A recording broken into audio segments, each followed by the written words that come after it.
First episode, man. Hey, man, they want us to talk crazy. They missed the energy. We need Shook Shotty, Pineapple, Smoothie King, all that in one. So For sure. I'm happy to be doing this, man, for real. Thank you, brother. First episode, Valentine's Day. Happy Valentine's Day to everybody out there. Another shout out to the side pieces who figured out today you're a side piece. He has to work. He has to go study the market. Diversification. China's falling apart. He'll get to you tomorrow.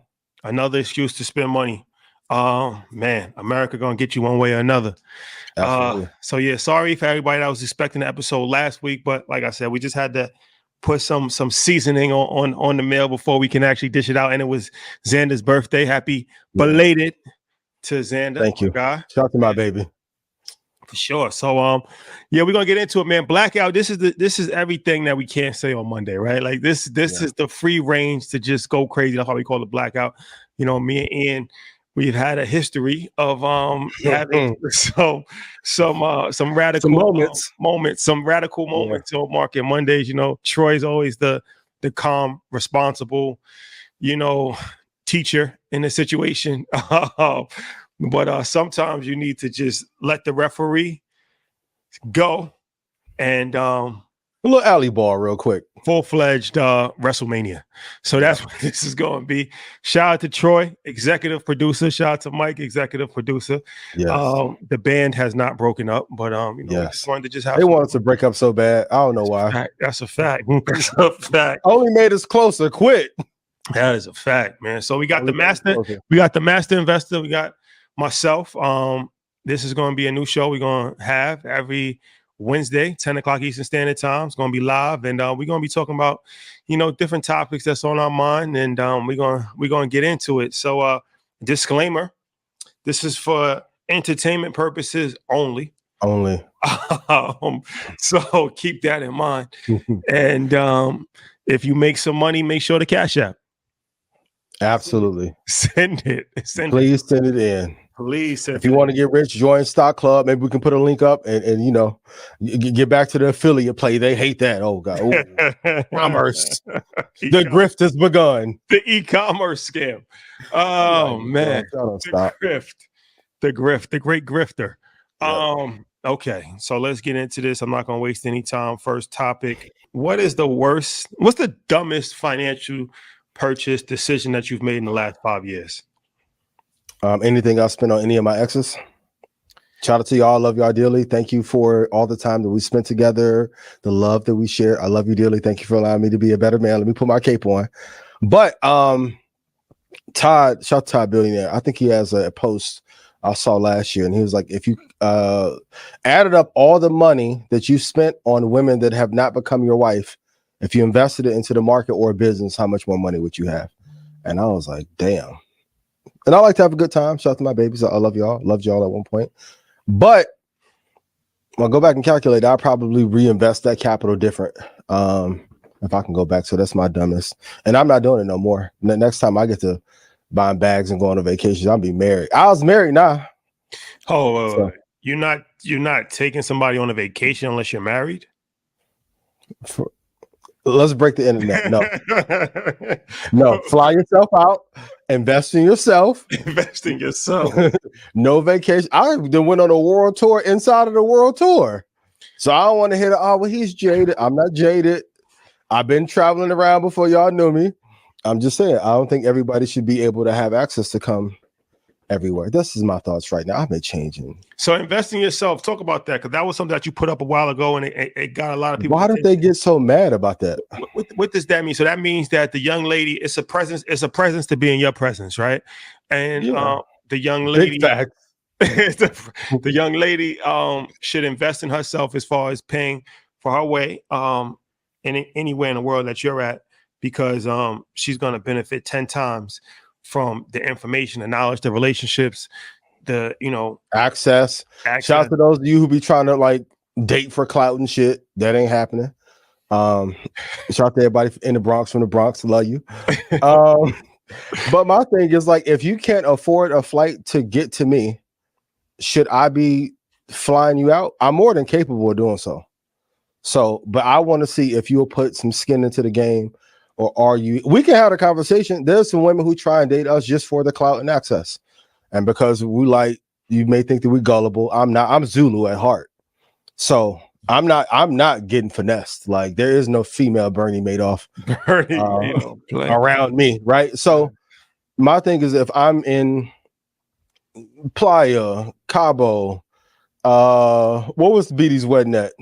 Lake Como, Portofino. We go all around the world. If you can't afford to fly yourself to meet me, and I'm gonna take care of everything before, during, and after. And if you fly yourself out, I would have given you the money back. But I want to see if you're going to invest into yourself first. And I think, just like women have a standard. Don't call me sassy for it. I don't want to hear that shit. Because we can go right back to, well, my place, and there's a vibe, you know what I mean, and be done. So I want to see if you will invest in yourself, and if you want to put some skin in the game, or are you just here for a good time and a good moment. So I think in 2024 everybody got to have higher requirements. I never heard of it. I never heard of it like that before, as far as investing yourself. But that's a smooth way to put it. That's a smooth way. You thought about that yourself? You came up with that yourself? Absolutely. Yeah. What? A girl's like, Flavia, I'm like, no, invest in yourself. Invest in yourself. Come see me. That's hard. That's hard. Yeah, like, come on.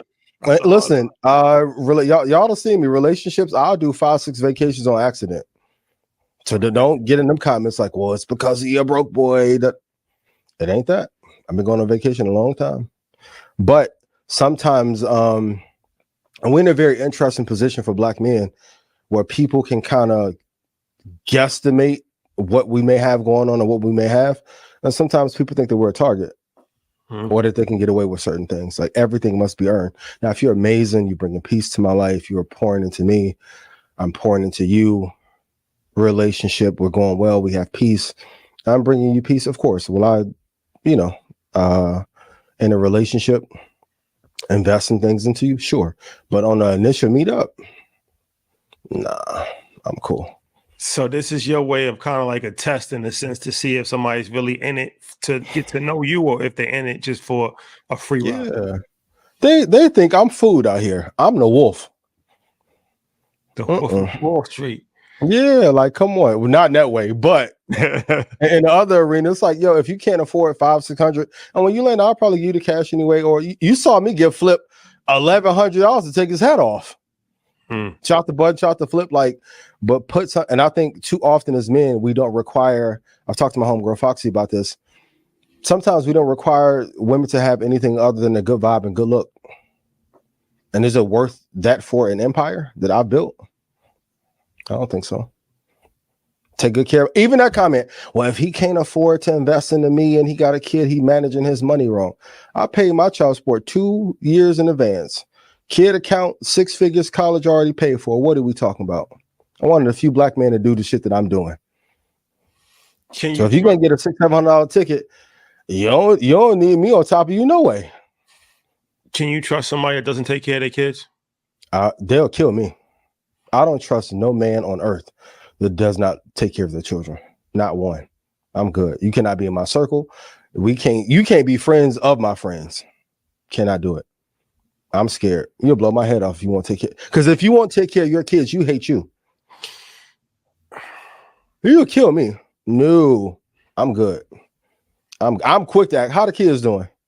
If I hear, I don't know. Or fellas, I know sometimes we be like, the baby mama tripping. A lot of times they be tripping because of the shit that we do, including me. When I used to piss Melissa off all the time, part of it was me. I don't want to hear that. But through thick and thin, if you make the baby, you still got to take care of it. You still got to provide. Even when I talk to my dad, he like, I don't want to hear none of that. I went through the same thing you went through. Cool. Great. Show up, take care of your kids no matter what. Because if you made them and that child didn't ask to be here, you have to be there for them no matter what. So yeah, if a person doesn't take care of their child, I don't have a good relationship with their kid, that's a no-go for me. No glizzy. Yeah. What's crazy is the worst financial mistake. I'm gonna give you some game. This is some game that people can actually learn from. That's the thing about this show. We're gonna mix some game in here too. Most of the time you would think that a bad financial mistake would be buying jewelry or spending money on clothes or vacation, or like you said, even, spending money on women. My worst financial mistake was buying a home. And tell us more. This is something that you don't. Not the real estate play over. Caesar made you mad, or what happened?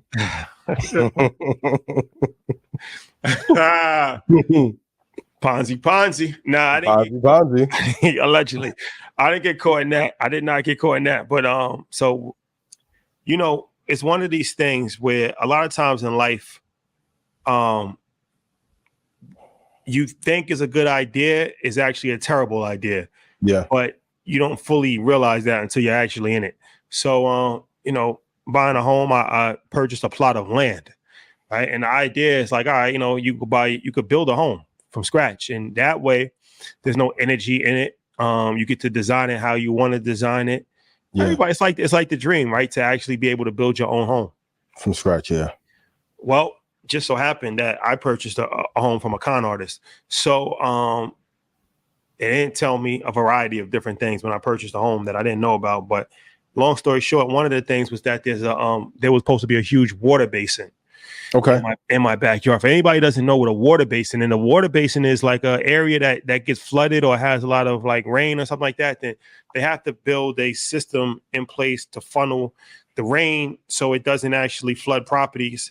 And it's like a man-made river. It's like a man-made river of sorts, and then it actually ends at one point, and that's like a catch basin where it actually catches the water.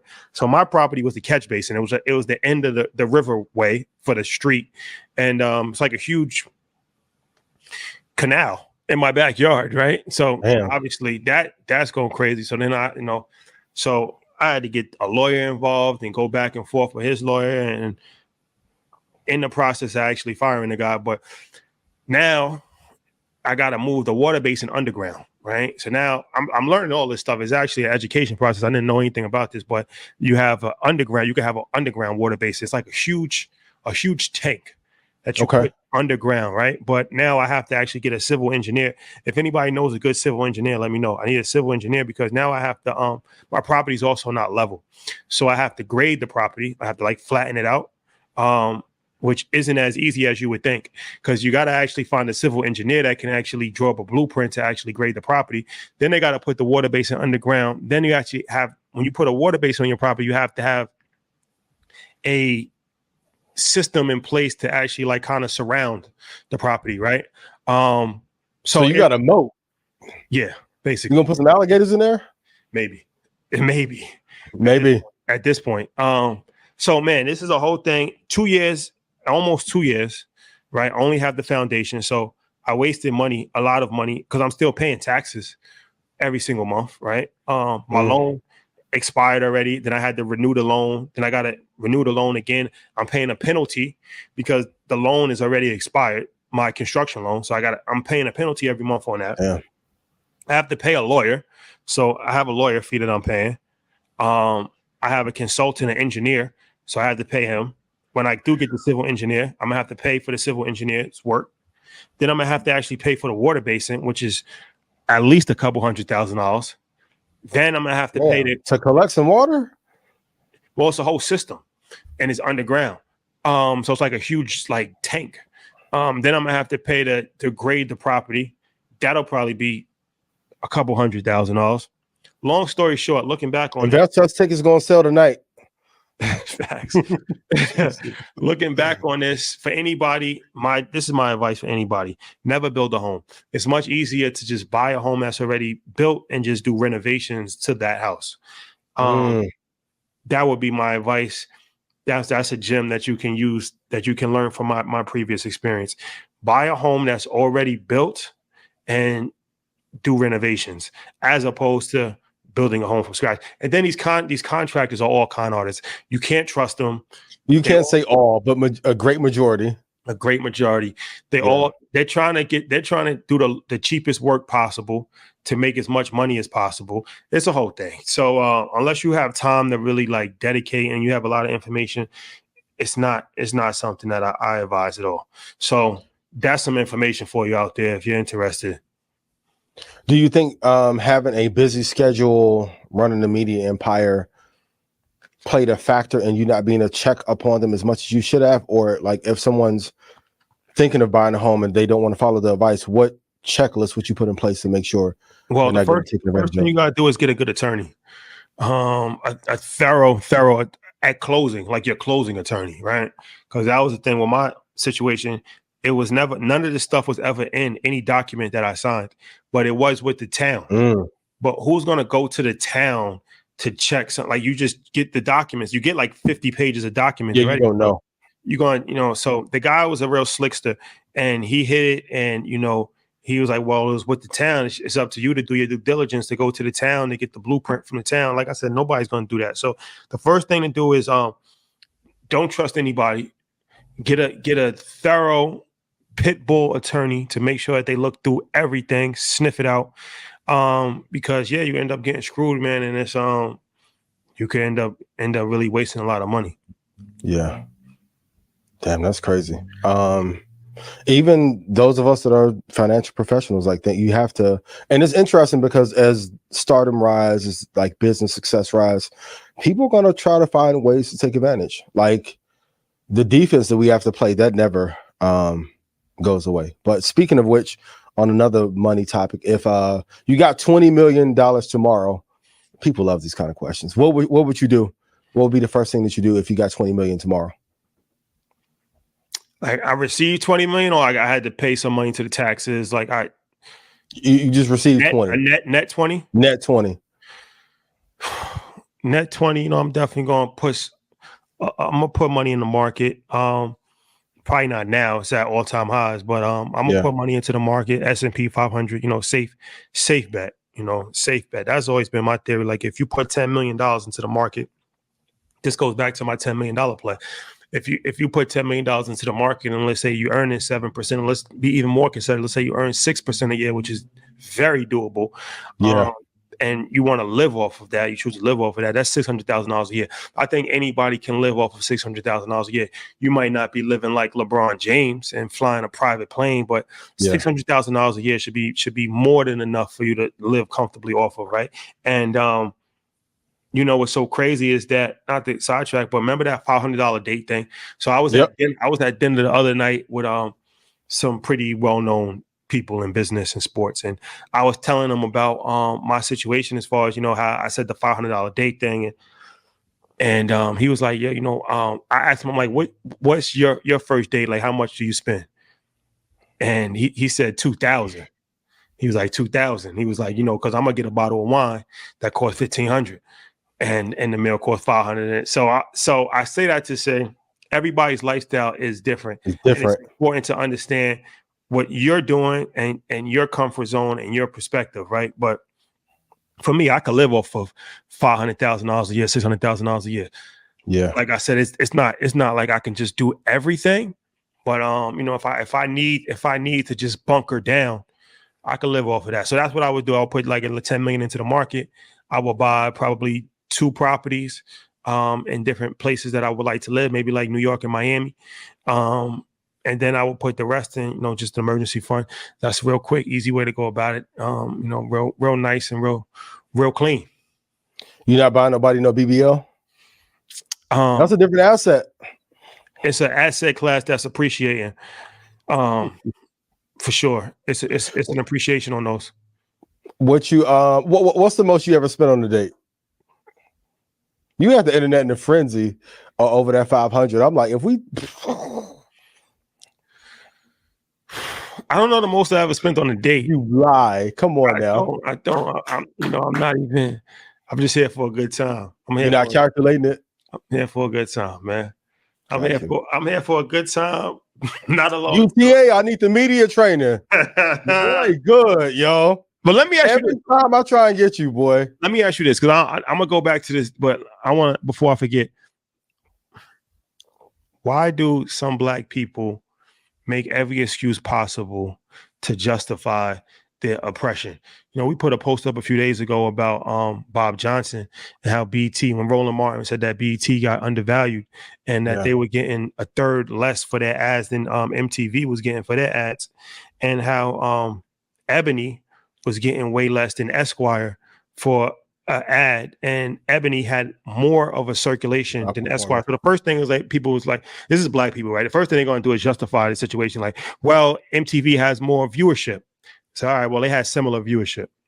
Well, MTV has a demographic that's more likely to buy based on black people's spending habits. When did you guys become ad experts? Now you know. First, on one hand, BBDO. On one hand, black people are the biggest consumers and we buy everything, right? The next hand, well, we have bad spending habits and we don't react the same way to linear TV ads. So now you can understand. Then you got the group of people like, well, BET just had the wrong people negotiating for them. They didn't have, it's your fault in business if you don't negotiate. Guys, you are cooning at a different level. Like you're cooning at a level that you can't even fully understand. Like, you know what I'm saying? Like we understood the Django situation, right? Like that's obvious. But your level of corporate cooning is so embarrassing because you don't even know what you're talking about. You're not even at a position to even have enough information to know what you're talking about. We see it all the time. When you're at that position, you're not even going to have an opportunity to negotiate. That's what I'm saying. It doesn't even work. You're told what the inventory is going to go for. It's take it or leave it. And if you leave it, then your business is not going to be able to survive. If your business is built on advertising and you just boycott advertising, then you're not going to be able to survive. Yeah. We talked about this at InvestFest. We've talked about this ad nauseum, but we haven't gotten through to you guys yet. As a black company, you're going to get offered less money. You're going to get lowballed. You're going to have positions that's not even open. You don't even know that there's an opportunity for you, right? So the constant justification of this from people that have no idea, that have never ran a business, that have never negotiated, that have never been in that seat, it's frustrating. But it's also, like I said, it's a level of corporate cooning. Trademark. Sabine, trademark this. It's a level of corporate cooning that is astonishing and embarrassing at every level. And it happens all the time. Every single time we do something, there's always somebody that's black that's here to justify it, no matter what it is. Elon Musk says diversity and inclusion must die. I agree with him because technically the diversity was only going like, bro, shut up. You don't know what you're talking about, bro. You really don't. Like you're justifying your own oppression. And this is a major issue that we cannot get past. Like I don't know if it's like Stockholm syndrome. I don't know what the fuck it is, but this shit is just mind blowing. Is it justification of oppression or lack of information and not having access to what really happens? Like we've dealt with it. We joke all the time about the not doing net 90, but that's after a company tried to pay us 90 days after they should have. And I've dealt with it too. Well, like, okay, well, I'm gonna pay you in second quarter, then the check finally comes in Q4. I even had one partnership that was trying to, hey, can you give me the metrics for how your posts are doing? I'm like, I brought 85% of the people to the event. Well, like, what are we talking about? But maybe it's not a justification of their oppression. Maybe it's a lack of information. And when people cannot change what is happening in the system, sometimes they just want fanfare on social media. I think that's more of it. What do you think? I think it's dumb either way. It's a lack of education for sure. But I'm of the opinion, if you're not educated on something, then you probably shouldn't speak. You definitely shouldn't speak as an expert. Like if you're not there's a lot of things in life that I'm not qualified to speak on, right? And I'll just not speak on it, or I'll have a soft opinion on it. I won't have a detailed expert opinion on something that I have no knowledge on at all. So it's one part is ignorance, but like I said, I also think that there's a justification. I also think that it's a cool mindset as well, because I just feel like there's a lot of black people who just automatically think like it's just a weird dynamic. Like they just they think that they're inferior, and they think that no matter how much evidence do we have to show you that racism is real? How much evidence do we have to show you that discrimination when it comes to economics is real? They have redlining. They have a whole process in place to not sell black people homes, to devalue. This happened to Troy. They appraised his house lower than every single person on the block. And it's like, well, maybe you should have had a white family show your house. Like, it will always be an excuse for some people. It will always be an excuse. Like, bro, you don't get it that it's not a level playing field. What are you talking about? And then it's the whole thing of well, why are we still asking for white people's money? Because we live in a society where 90% of the capital is controlled by white money. So how can you reach a high level of success without doing business with white people? That makes no sense. It's tough. And some people may say just build with the community. I can argue we've done that with Market Mondays. And I was telling the guy today, I never thought I would get this much hate giving free information away to our people, making our people money. I'm gonna keep it 1,000. Nobody at ARC is fucking with me. Shout out to Kathy, shout out to the entire team. Yo, if ARC gave the returns I gave, boy, she'd be the second coming of Jesus Christ. But sometimes in our community, after a while, the thing that's become fashionable to do becomes vilified. So I think we just have to have got a decision to make. Like either we're going to support each other or not. But I think the line should be very clear. The corporate cooning thing is pretty funny, though. I won't lie. It's a lot of it that happens, especially on social media. But it's usually the people that are not active and making their lives better, the lives of others better, who have a lot of that commentary. No, it's it's really. I mean, we see the discrimination in New York right now. Like, shout out to Mayor Adams, but he has all the money for immigrants and for people that lived in New York their whole lives. They can't get the help that they need. Like, how does that make sense? To give people a stipend of $3,000 to $4,000 a month in total, but we're constantly told there's no money for reparations. It makes no sense. Yeah. What do I know? Speaking of which, do you think Mayor Adams is going to be one of the reasons that Donald Trump gets elected in the fall? No. As a result of what he's doing? I'm not going to put that on Mayor. I think Donald Trump. No. Mayor Adams. It doesn't help. Well, Democratic mayors are looking terrible right now, yo. Okay, if I fly to Colombia and I have a meeting with the president of Colombia, then I come back here, have a press conference, and explain why I'm giving the money away, and people in the Bronx and River Park and Midtown and Yonkers can't get money, does that make me look good or bad?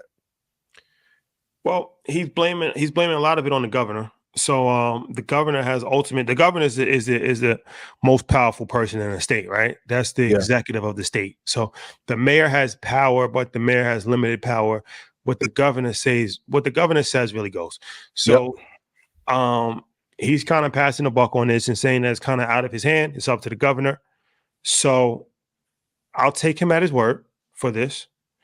And we'll have to hear from the governor to fully explain the situation. Okay. So that's the thing too, right? Are these black? Because you know they said like 7 of the top 10 cities, population wise, have black mayors. Like Chicago has a black mayor, New York has a black mayor. I think Philly has a black mayor. Houston has a black mayor. LA has a black mayor. Are they getting set up by white governor? Atlanta has a white mayor. Are they getting set up by white governors? Because all of these governors are white. Right. So is the idea to get the black mayor in, handcuff him, and make a fool of him?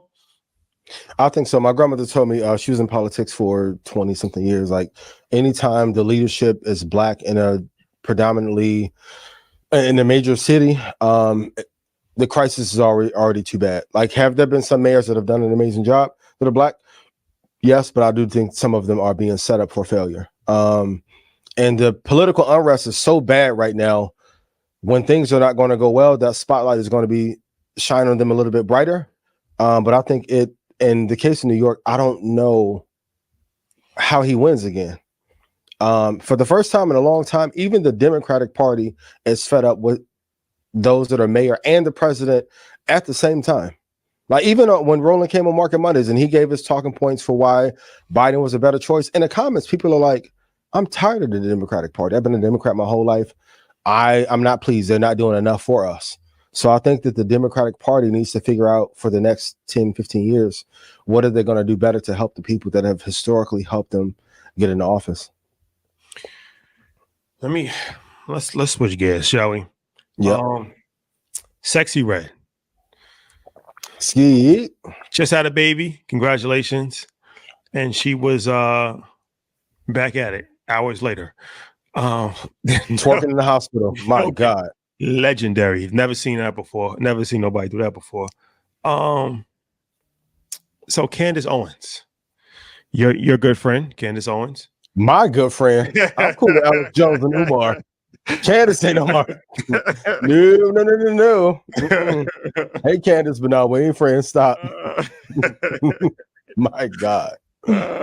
So she had an interesting take on Sexy Red and Larry Jackson. So if anybody doesn't know, Larry Jackson is a highly respected music man, executive, one of the best. Who started a new venture. I believe it's what Apple. I believe. He said he raised like $1 billion, and he's putting out music, putting out artists. And Sexy Red is under his umbrella. And she had an interesting take on it. So we'll play the video, and we'll reconvene. Mike, cue up the video. I'm looking for the hole. Quit playing, 'cause I go cold. Pound town, just left pound town. Whose culture is that? Please spare me this. It's Black culture. But I was interested, because obviously yesterday we showed you that Ice Cube was talking to Bill Maher, and he was saying that this was very intentional, that there were people that were intentionally feeding this sort of music to the Black community because it also feeds the prison system. And so I looked into who platformed this young woman, actually, in 2023, and the reason why she's starting to gain so much popularity. A media company called Gamma began distributing her music, and Gamma has a lot of power. I'll tell you why Gamma has a lot of power. Because the two individuals that started Gamma, one of them came out of Apple. His name is Larry Jackson.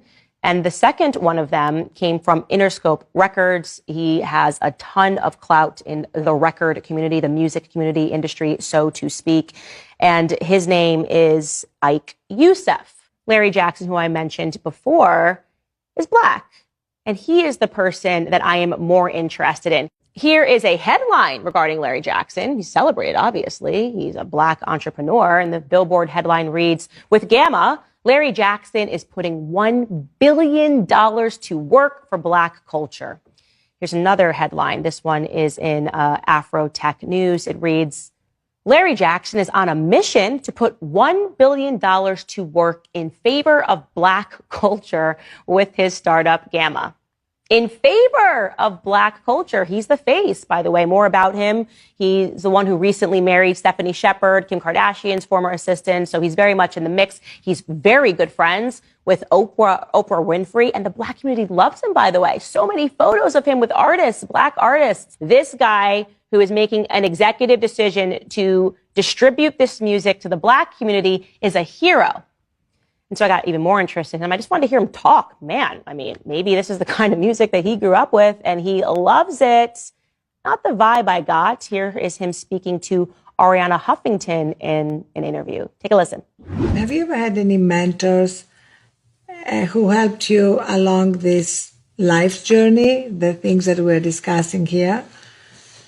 Yeah, my mom and dad, first and foremost. They were the first, for sure, and still. My mom and dad immediately come to mind. Because they helped you put things in perspective. In the African-American household, to have two parents who've been married for 45 years is a very unusual thing. And something that I really, find to be unique and special and the spine and the backbone of my life. So their wisdom and also like the freedom and the latitude that they gave me at such an early age. I don't even know why they even did really at all, but they did. Just to be me was the initial mentorship that I needed to really kind of get to the first few points that were pretty vital and important. So what did we learn in that clip? Well, we learned that Larry Jackson came from a two-parent home, a stable household. Parents married for 45 years. I did some more digging. He went to Catholic school. He ran cross country. He worked hard from the time that he was young. He was winning awards because he had an interest as he was working in radio, got his foot through the door, did everything right in life so that when he got to the top, he could feed the community filth, absolute filth. And so I reserve a special kind of hatred for these sorts of individuals because they are somehow celebrated by the Black community. Me, no. Candace Owens is a coon. She's a traitor to her own race because she talks about ethics and standards and morals and the disintegration of race. But this guy, Larry Jackson, who is on his path to becoming a billionaire and who is intentionally picking up music like Sexy Red, music that, let me be very clear to you guys, he does not listen to, okay? He obviously, when he gets up in the morning in his mansion, is not putting filth in his ear. Because why would he? Larry Jackson is aspirational. He wants his children with Stephanie Shepard, if they have in the future, to be aspirational as well. He will not allow a minute of Sexy Red's music to be played in front of his children. But he's playing a game, right? Obviously, he knows how to get rich, and either he is a useful idiot who doesn't recognize what he's doing, I don't think that's the truth, or he's evil. No, you guys pick. All right. So that was interesting. Candace is opinionated, if nothing else. That was interesting. Right? So, wow. What's your thought? I'll let you go first on this. What's your thoughts on this situation? I think the music industry is doing what it always has done, and that's using our culture to push a negative image out to our community for their profit. Sexy is just, I mean, we had Trina back in the day, Little Kim, Foxy. I know there's not much balance, but I can argue back then in the 90s. And what was the girl group that Eazy-E had after NWA? Like, bitches with attitude. Like, this has been happening. This has been happening forever. Like, I know we want to act all holy and like it didn't happen in our generation and these kids need to change. But if you go look at the Freaknik documentary, it was some wild shit going on back then too. I think that the music industry realizes that we won't take a stand and will not boycott certain things so we get a change, and they keep giving us different variations of the same garbage over and over again. I don't know if she'll have the same impact that she will maybe in 2 or 3 years, and it'll be somebody else that pops up. But do I think it's good for our culture? No. But if we're going to point blame at her for her behavior, why are we not pointing that same blame at Universal, Sony, Interscope, etc.? Shout out to all my music connects. I don't want to cause any trouble for y'all, but we have to address the hierarchy up top and not the artists themselves. And let's be real, nobody's buying what Rhapsody like we should. Nobody's support, like Killer Mike just won a Grammy. Killer Mike's been dope since 2001. He's now at 40 something, finally getting recognition. Like, if we support the artists that are cleaner, promote a positive message, there won't be room for a Pop Smoke, a Sexy Red, a Ice Spice, Lotto. But the truth is, like, Pop Smoke, I want to put Pop Smoke in that. He's rest in peace. Amazing drill artist, though. I'll put him, Von, Dirk. They're all in the same bucket. No. Pop Smoke was very talented. He made a lot of. I'm not saying he's not talented. I'm talking about the imagery that's being promoted in the community. Well, so her thing was about Larry Jackson, right? And she's kind of blaming him as somebody that's obviously highly intelligent, comes from a good family. You would assume that he, it's crazy because, we know a music guy, right? We know a lot of music guys, but one of our music friends, he said something that was very interesting to us. And he said this years ago. We had lunch, me and Troy had lunch with him, and he's a music executive, like highly respected music executive. So he was saying that, a black guy, he was saying that he doesn't let his kids listen to rap. I don't blame him. And he said the reason is that he said that white kids, when they listen to rap, they know it's entertainment. Like, they know it's like watching an NBA game. Video game. Yeah. You watch it, you consume it, you laugh, you have some fun, and then you go about your day. He said black kids watch it and they think that that's an occupation, career path, right? Yep. So he was saying that he didn't want his kids to even consume it, because the way that black people consume the music is totally different than the way white people consume it. And I said something on Instagram a while back that caused some controversy, and I pretty much said that the state of female rap is embarrassing. It's unoriginal. Everybody sounds the same. It's over-sexualized, and it's terrible imagery for our daughters. You got vilified for that? Yeah, because a lot of people were saying, well, what about male rap? Well, we've been talking about male rap forever. So forever, yeah. I've always said that 90% of male rap is ignorant and harmful. I've said that but the conversation wasn't about male rap, it was about female rap. Because female rap is extremely harmful and detrimental. And look, I'm one of these people that I'm a very liberal person when it comes to your own personal choices. You could be gay, you could be bisexual. I don't care. I don't care about any about that. If you're a good person, you're a good person, right? I'm a very liberal person when it comes to social issues. But I will say this. I was talking to Kenny Burns. This is a second sexual revolution that we're actually having. The first sexual revolution happened in like the 60s when women start burning their bras and stuff like that. The whole hippie movement. This is a second sexual revolution where every single girl is bisexual. What Drake said, like girls like girls where I'm from. If you're not, then now you're It's a rarity now, right? So look, there's nothing wrong with that. But when every single person is doing that, now you start to say, okay, is this a lifestyle that you really have chosen for yourself, or is it just so much peer pressure and just so much imagery that you're just doing something that you just think is a cool thing to do, right? It's the same thing with drugs, right?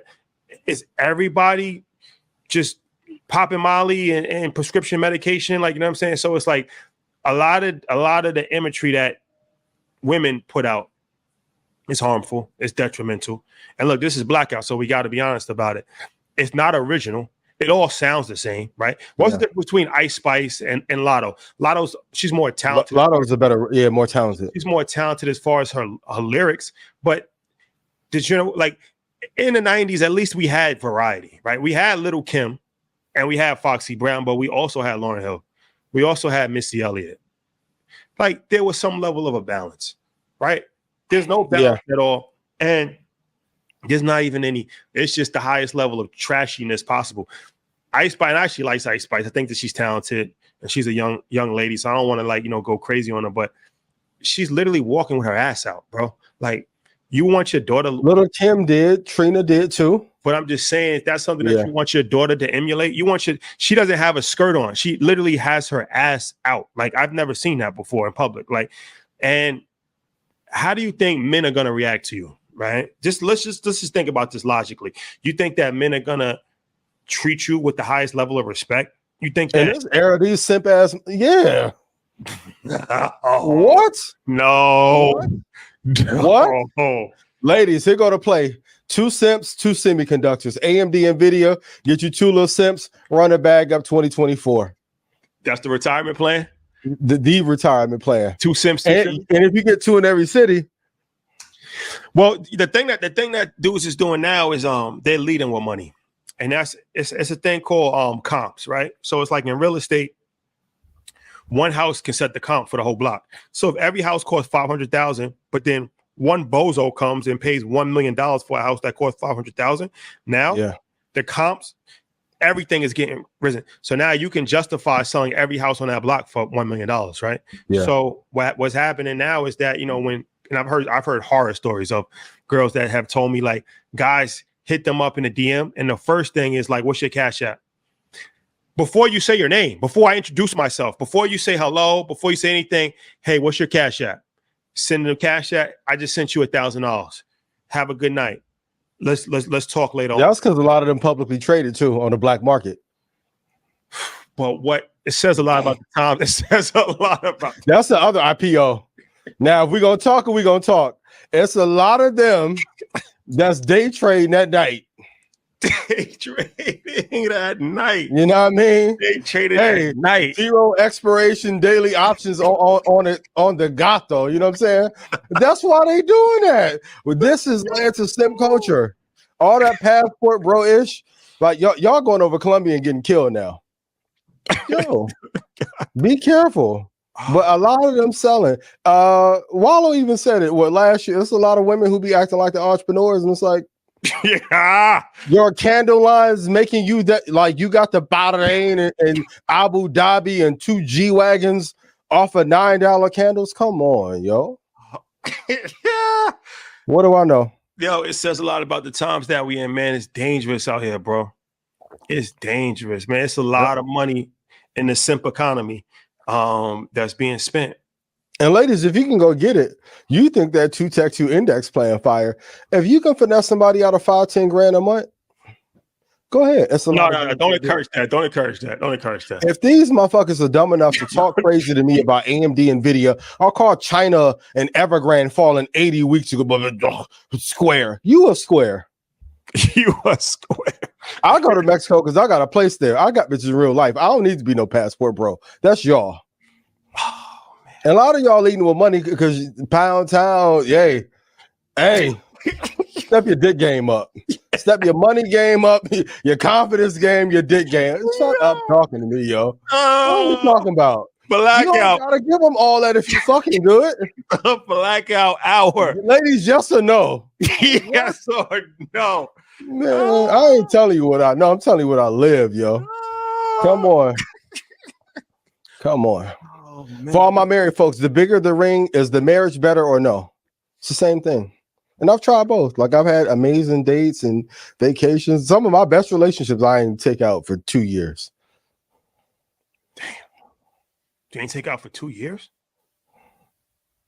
I'm not telling you what I know. I'm telling you. What you Damn. Damn. That was my baby too. He needs to come back.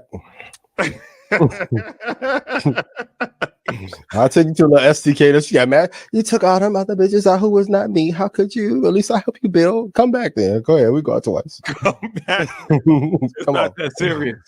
Open door policy. Big facts. I'll let you spin the block one time. Be Vanna White. Go ahead.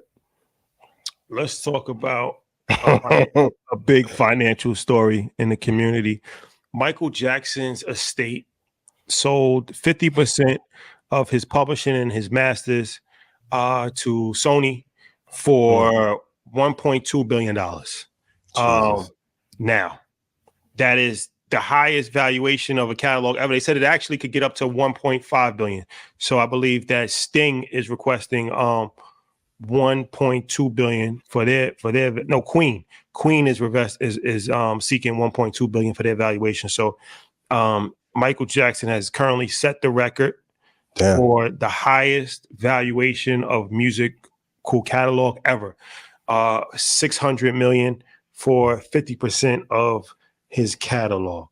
Yeah. Now, of course, you know what most of the comments said. Can you guess what most of the comments said? It's not worth 1.2. How could he ask for that much? Oh, no. Am I right or no? No. Most of the comments, most of the comments were saying this is robbery. They got it dirt cheap. It's worth way more than that. How can we build generational wealth if we keep selling everything? He wouldn't have wanted this. That's the train of. Wow. Let me turn. I got to turn the calculator to the side. You know how like that sounds good. Like kudos to the family. Kudos to Cordia, who's friends with Catherine Jackson. That's generational wealth. Like Blanket will be okay. Tito and everybody else will be okay. Marlon will be okay off of 1.2. Like what? At some point, we have to learn to sell at the right time. And how many of y'all actively like playing Michael Jackson off the wall, off Spotify or Apple Music right now? Like a win is a win. Win is a win.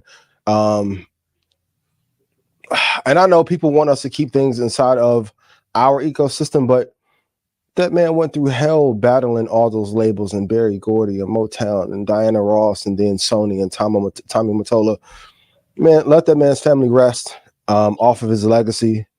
Great dancer, great entertainer, great inventor. The letter came out recently of like him making this character to be larger than life. And I want to sell 200 million records. Like we don't give him credit for being one of our greatest entrepreneurs. Eminem got to talking shit, bought his whole catalog. Come on, man. Mike's the greatest. I know we want to do the Taylor versus Michael. Let's quit doing that too. Nobody is Michael. And the thing about it too is that you still own 50%, right? So it's like, like what I said, like, you know, it's one of these things where, all right, this is Blackout, so we just gotta be honest. Master P has a quote that has lingered in Black people's minds forever, where he was saying that when he first started No Limit, they offered him $1 million. I think Jimmy Iovine offered him $1 million, and he was saying, well, if he offered me $1 million, how much was I really worth? And they took that and they just ran with that. Ran with it. And they're like, well, if they gave him 600 million, how much was it really worth? Here's the thing, guys. Every asset at some point in time will be sold, right? You buy an asset to sell it. Now you might sell it tomorrow if you're day trading, or you might sell it in 100 years, right? But every asset at some point in time will be sold. That's the whole point.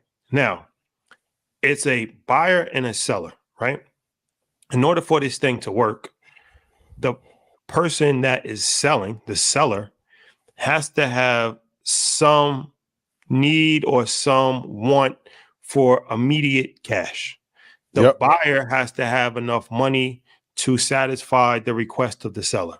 But the buyer also has to have some level of anticipation that in the future, that asset will be worth more than what he brought it for. That's the whole point. Of course, it's worth more than what he's offering you. Why would it not be, right? If you're going to sell it to me like for 500, then I'll take it all day, right? But in the event that the house goes to $2 million, you can't be mad that you made a profit. If you bought the house for $100,000 from it, you sold it for $1 million. Now you made $900,000. Now let's say in 5 years, I'm able to renovate that house and sell it for $2 million. Well, I just made $1 million profit. You can't be mad and say, well, damn, I sold my house for $1 million, but it was really worth $2 million. Yeah. That's the rationale of business as well, right? You're only going to buy something if you think in the future that's going to appreciate. It's common sense. So I think a lot of times we just have to kind of like get out of our own way of thinking, because we're not fully educated on what we're speaking about. The richest people in the world have sold their companies. They have liquidation events. Elon Musk is the richest person in the world. He sold PayPal. People don't even know that he owned PayPal. Elon Musk started PayPal. He sold PayPal for $200 million. How much is PayPal worth now? A lot more than $200 million, right? Yeah. But he used and got screwed on that $56 billion he was owned by that judge too. Yeah. He had another big payday coming from Tesla after he hit all those benchmarks. So he took the $200 million and then used it to fund two other companies that you might have heard of, SpaceX and Tesla. And now he's the richest person in the world. This at the highest level of business, it's called liquidation events. Now, not to say that every single time that you sell a company, you're going to make a brilliant decision. You can get screwed if you're uneducated, or if that's what life is, right? But we got to get out of this thing of like, damn, we could never sell. What are you doing it for if you can't make money from it? Yeah. It's the whole point. And even with generational wealth, let's be honest, it worked incredibly well for the Rockefeller family because they had a monopoly, pretty much, him and JP Morgan, on the United States of America. That lasted 7 generations. Vanderbilt, their generational wealth lasted 3. Kudos to Anderson Cooper. Like, it's really tough to keep money inside of a family for that long. I did a quick calculation. If you got an annuity for $200,000 a year off of the 1.2 valuation, that's 6,000 years worth of payments. Like, for him to create a catalog to be able to take care of his family for the rest of their lives and the grandchildren's lives and blankets, kids, and all that, that is generational wealth. It really is. If you put $200 million into the market, 7% a year, in 20, 30 years, 25 years, it'll be worth $1.2 billion. What are we talking about? And you still own 50% of the catalog. Who knows how much music is going to appreciate over the course of time? Maybe it skyrockets. Maybe it doesn't. I don't know. Maybe the way BlackRock is being a market maker for everything and buying up every catalog on earth, it's going to be worth something. Absolutely. But I'm just saying it's still speculation, right? Like, it's a bird. One thing I learned early is that a bird in the hand is worth 2 in the bush. That's a fact. Right? A bird in the hand is worth 2 in the bush. We don't know what tomorrow holds, but we know what today has. So, it's easy to be, a sideline quarterback, but it's not always the best way to go about it as far as the comments that I'm seeing. And I'm reading a lot of these comments and I'm just like, how can you say what happened to generational wealth when you made $600 million? Maybe because they haven't had an exit event. It would be really interesting to see if people own part of that catalog, would they want it to be liquidated or not sold? That's what my thing is. Like, everybody, it's easy to say until you actually put in that situation. Until you're putting his mom and dad, they're still alive, right? Yep. They got to be like 89 years old, right? Yeah, they're in the 80s. They're at the end of their life. Even his siblings are in their 60s. He has children that's going to need money in the future. Like, how you going to tell these people turn down $600 million? Why'd you sell it? Because we asked Irv Gotti, like, yo, why'd you sell your catalog for $100 million? Because they offered me $100 million. Some numbers you can't turn down. because that's why I sold it. Some right? numbers you Like, can't turn I down. would be extremely interested to know when a regular person is put in that situation and offered $600 million and they would say no. Yeah. When people are sacrificing their lives for a lot less, whether in the streets or in corporate, like almost everyone has a price. So what number would you sell your company for? UTA, y'all amazing. You said what? UTA, y'all amazing. A 3-second pause. I'm getting hip. You gotta come with a number. You gotta come with a number. One thing I learned is never speak until a number is presented. That's a great lesson, yo. Because you could be lowballing yourself. You could be undervaluing yourself. By accident. Yeah. Because I'm gonna hit the reverse Uno card. How much money would it take for you to endorse Trump to the black community and sell us out? I got you. I got you this time. Yeah. Got him. Mm-hmm. Got him. No. I can't do that. You're not gonna wear the MAGA hat? No. I wear the locks hat, but I can't wear MAGA hat. I just, some things I can never do. Shout out to Ye. Make Black America great again. Some things I can never do, man. I can never and like I said, I don't really have like a personal problem with anybody, but I can't. That would be so far against my core principle that it would lower my standard in the world so low that I would just have to just move to Thailand and just get on some Russell Simmons shit and Russell Simmons vibe. Yeah. Like America's over at that point in time. Yeah. Speaking of that, Vladimir Putin. Vladimir. Tucker Carlson. He got the internet. The real Vlad. The real Vlad. The only Vlad we know. Vladimir Putin, man, he was very measured in his comments. Absolutely. Very measured in his comments, very respectful.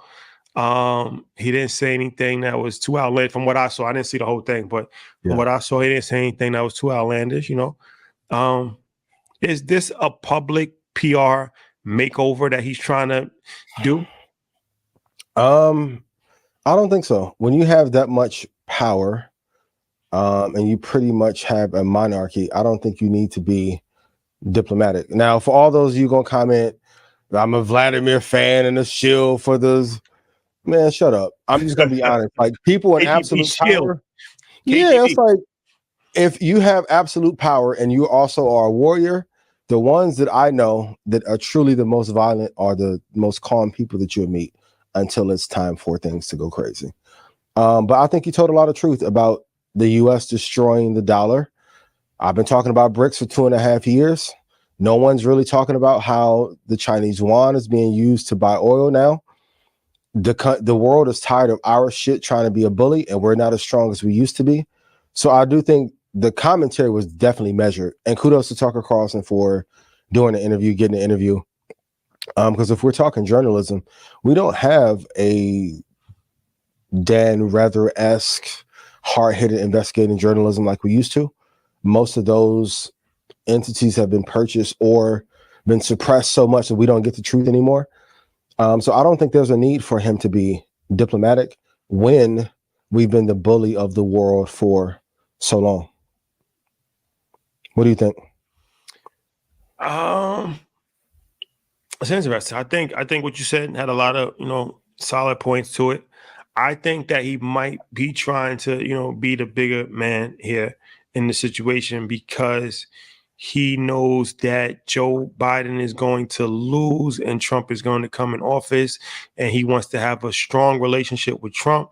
So he's already positioned as even who he does the interview with, right? He does the interview with Tucker Carlson. So that's Fox, that's right wing. So I think he's already positioning himself to when him and Trump have a relationship. It's like, bro, I've been doing this for months. I never shitted on your president. I said, Joe Biden, good dude, like, so now they're already working.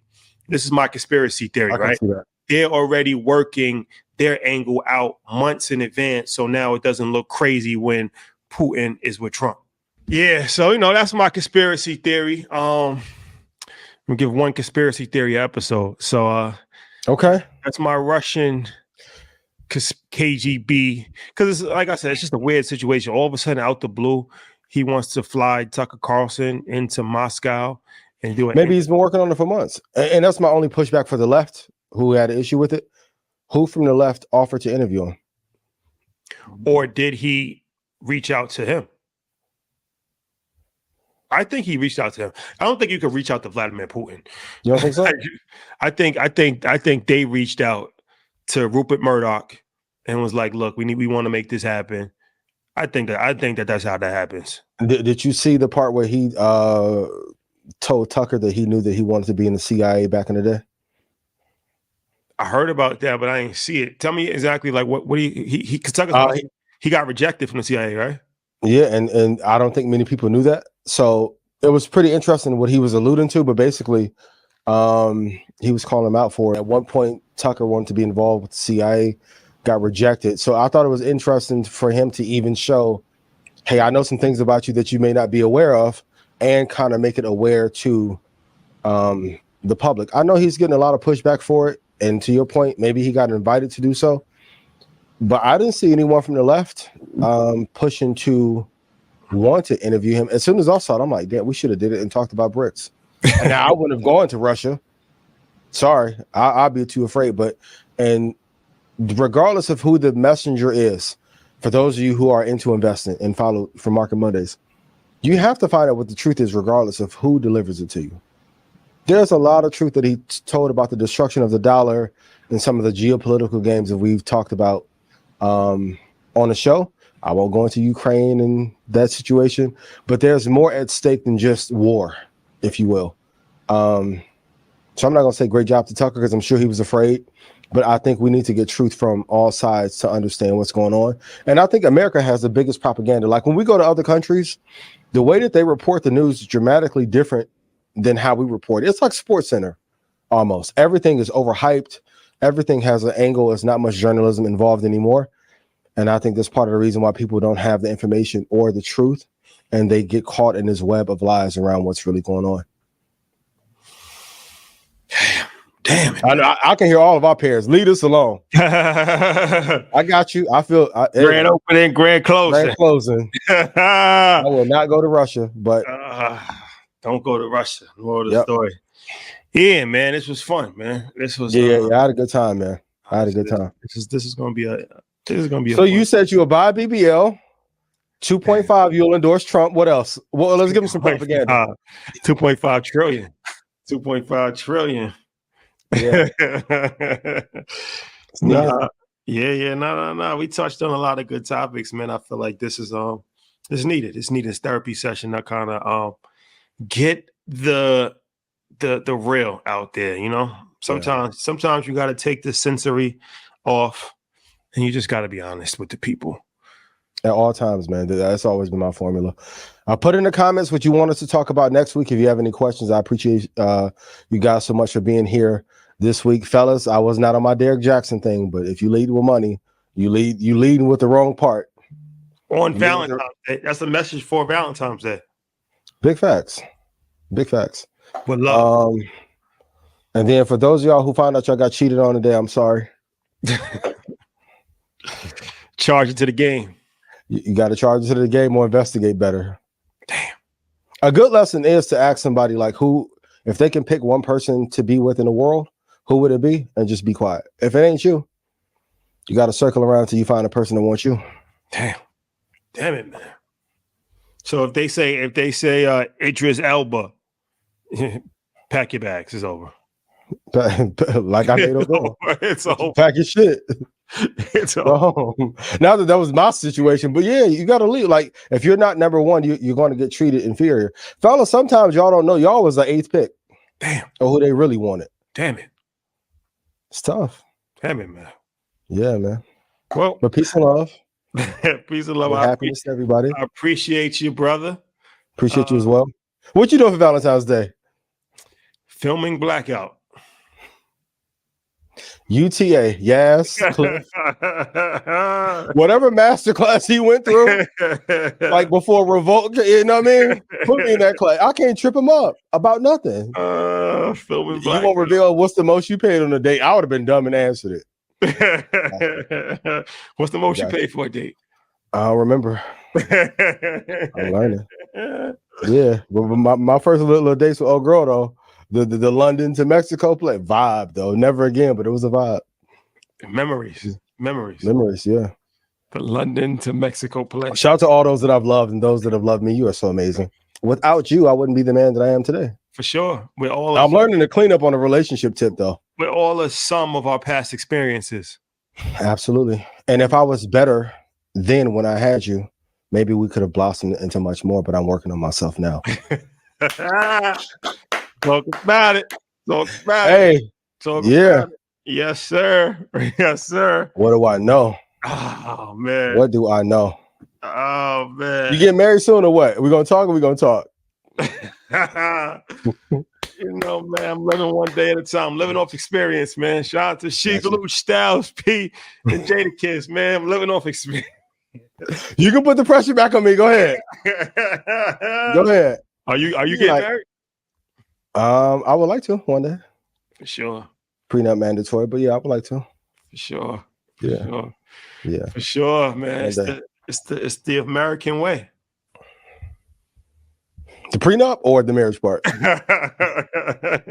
Did you hear about that story where that guy got married? Then he flew to DR, divorced his wife. She left him 15 years later and filed, but couldn't get anything because DR is the only place where you can have a single filer for divorce. So he was never legally married in America. I said, damn, that's different. That is different. The DR play. Yeah. I'm sure they're gonna change the rules after this comes out. The DR play. Yeah. Ladies, 2 simps, 2 semiconductors. If you can get 2 per city, I wouldn't even be mad at that either. 2 simps, 2 semis. We gotta have a battle. Fly yourself out versus the 2 simps, 2 semiconductor play. Let's see who wins. May the best man or best woman win. 2 sips, 2 semis. Yeah. Be safe out there, ladies and gentlemen. Man, it's a dangerous game that's being played, and it's extremely cold outside, even when it's hot. Yep. Is it really though? Cold game. Cold game. You know that. It's a cold game, man. It's a cold game. You gotta accept the rules for what it's are, you know. Global Not everybody is here for love. Global warming has only led to more frigid conditions. Yeah. Next ice. Stay hot. Like my boy Dom say, stay with some motion. It'll work itself out. It'll work itself out. Gotta have some motion, man. That's the number one. Yeah. Number one rule in life. Get a battery, replace it with another one. A better one. Very few people can do that.